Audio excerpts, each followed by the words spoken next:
Hi everyone! Welcome again to another edition of your Campo Charlie Vlogs. Today, we will be sharing with you yung isa sa mga side trips namin sa Batangas when we went to Mabini. We tasted the original Batangas Lomi here at Pasalubong Center ni Ate in Mabini, Batangas.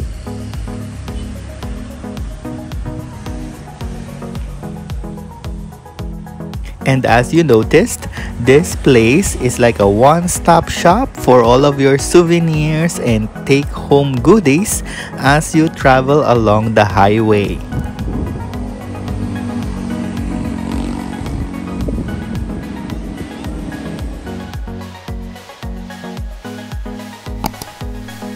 And syempre, ito na nga, hindi namin pinalampas ang kanilang house specialties. Isa na dyan, itong buko halo-halo.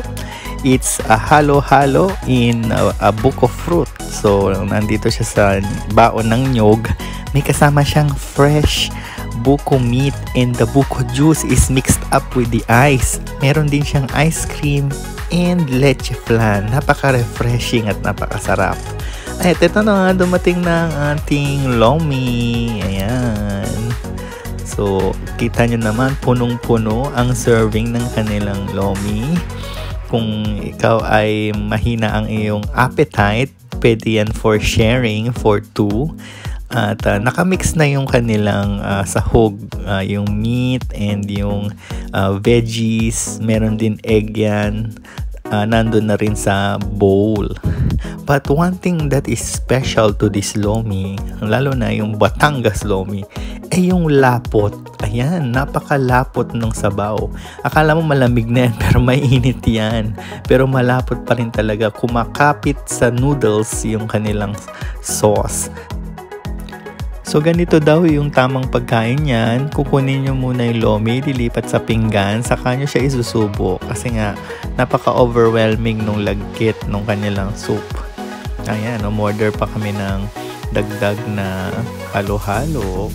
Ang sarap.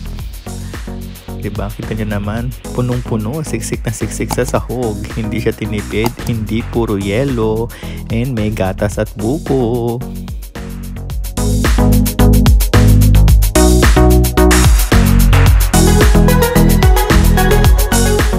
When it comes to the flavor of these delicacies, we're just so speechless.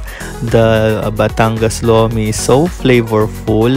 Kahit lumamig siya, hindi siya nadaling nagtubig. And talagang alam mong bagong luto siya.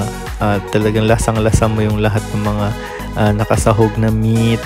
And for this halo-halo naman, hindi rin siya matabang, hindi tinipid yung kanilang ingredients. At ayan, napakadami ng aming nakain nung hapon na yun.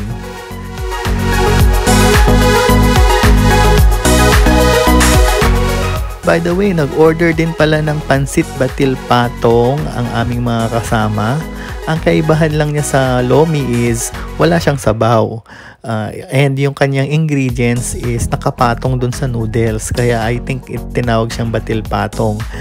Same lang halos yung mga nakalagay. Meron siyang meat, which is pork and some chicharon.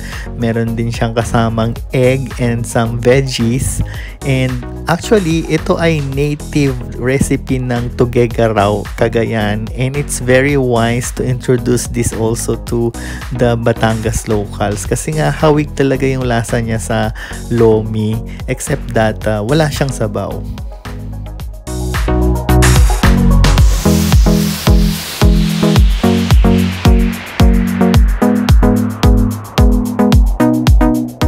Ayan, so nalibot na namin kayo sa kanilang restaurant area. Madaming upuan dito. Doon kami sa baba kanina kumain, doon sa nakita nyong cottage. And meron sila mga naka-display dito ng mga exotic pets like snakes and some tortoise. Matatagpuan ang pasalubong center ni ate along the Bawan Mabini Road. It's the highway going to Bawan or Mabini, Batangas. And malapit lang siya, halos katapat lang siya ng Mabini Central School. And nung bumisita kami, merong checkpoint malapit dito. So madali niyo siyang mahahanap. May nakalimutan ako sa sobrang gutom. Yung menu, hindi ko na-picturean. But since prices are subject to change, so check nyo na lang sa pagbisita nyo sa kanila. Meron sila actually Facebook page. Search nyo lang yung pasalubong center ni ate sa Mabini. And at ito, ang dami nilang mga products dito. Nagpunta kami sa souvenir shop. And yun lang. I hope you have enjoyed our episode. Please don't forget to subscribe to our channel. And God bless mga ka-campers.